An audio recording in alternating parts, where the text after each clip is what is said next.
মোটামুটি বাংলাদেশে আওয়ামী লীগের রাজনীতি এক ধরনের নিষিদ্ধ হয়েছে। যদিও সরকার এক প্রজ্ঞাপন জারির মাধ্যমে আওয়ামী লীগের সকল রাজনৈতিক কার্যক্রম নির্দিষ্ট একটা সময়ের জন্য আপনার নিষিদ্ধ ঘোষণা করেছে। আর এই নিষিদ্ধ ঘোষণার প্রতিক্রিয়ায় আওয়ামী লীগ তাদের প্রতিক্রিয়া জানিয়েছে এবং পাশাপাশি আওয়ামী লীগের সবচেয়ে বড় মিত্র ভারত এবং বিজেপি সরকার তারাও তাদের প্রতিক্রিয়া জানিয়েছে, একটা উদ্বেগ প্রকাশ করেছে যে এভাবে নির্বাহী আদেশে আওয়ামী লীগকে নিষিদ্ধের প্রক্রিয়া আসলে কতটুকু যৌক্তিক। ভারত কি বলল তাতে আসলে তেমন কিছু যায় আসে না, বাট যেই দেশটা কিছু বললে যায় আসে সেই দেশটার নাম হচ্ছে মার্কিন যুক্তরাষ্ট্র। দর্শক, আওয়ামী লীগের নিষিদ্ধের প্রক্রিয়ায় অথবা প্রতিক্রিয়ায় মার্কিন যুক্তরাষ্ট্র বিষয়টা কিভাবে দেখছে, আসুন দেখি এই প্রসঙ্গে সর্বশেষ আপডেট কি ছিল আমাদের কাছে।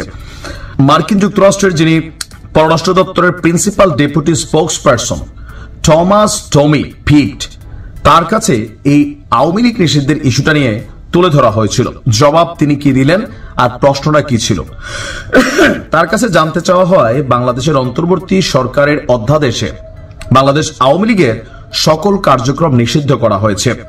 এমন পদক্ষেপের মধ্য দিয়ে কার্যত দলটির রাজনৈতিক পরিচয় মুছে ফেলা হয়েছে এবং ভবিষ্যতে নির্বাচনে অংশগ্রহণের পথটিও বন্ধ করা হয়েছে। প্রশ্নকারী আরো উল্লেখ করেন, এর আগে এক ব্রিফিংয়ে টমি বাংলাদেশের নির্বাচন এবং গণতন্ত্রের উপর জোর দিয়েছিলেন, বিশেষ করে অন্তর্ভুক্তিমূলক নির্বাচন। এখন তারা এই রাজনৈতিক দলটির কর্মকাণ্ডকে নিষিদ্ধ করেছে। বিষয়টি মার্কিন পররাষ্ট্র দপ্তর কিভাবে দেখে? জবাবে মার্কিন পররাষ্ট্র দপ্তরের এই স্পোকসম্যান তিনি বলছেন যে তার বক্তব্য, আমি এই বিষয়ে যা বলতে পারি তা হলো, আমরা জানি যে আমেরিকার কাছে তথ্যটা আছে, কি আছে, অন্তর্বর্তীকালীন সরকার আওয়ামী লীগকে সকল রাজনৈতিক কর্মকাণ্ড থেকে নিষিদ্ধ করেছে যতক্ষণ না দল এবং এর নেতাদের জন্য একটি বিশেষ ট্রাইব্যুনাল শেষ হয়। তার মানে আমেরিকা স্পষ্ট সরকারের ওই প্রজ্ঞাপনটাকেই আপনার তুলে ধরেছে। বেসিক্যালি যিনি প্রশ্নকর্তা তিনি এখানে 2 লাইন বাড়াইয়া বলছিলেন, কিন্তু আমেরিকা বলছে যে আমাদের কাছে তথ্য আছে। কোনটা? যে যতক্ষণ না এই দলটা এবং এর নেতাদের জন্য একটা বিশেষ ট্রাইব্যুনাল শেষ হয়।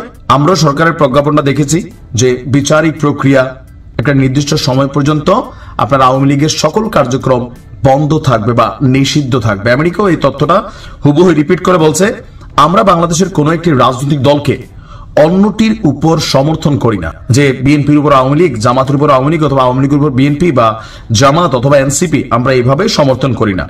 আমরা সকল ব্যক্তির জন্য একটি মুক্ত এবং গণতান্ত্রিক প্রক্রিয়ার পাশাপাশি সুষ্ঠু ও স্বচ্ছ আইনি প্রক্রিয়া সমর্থন করি।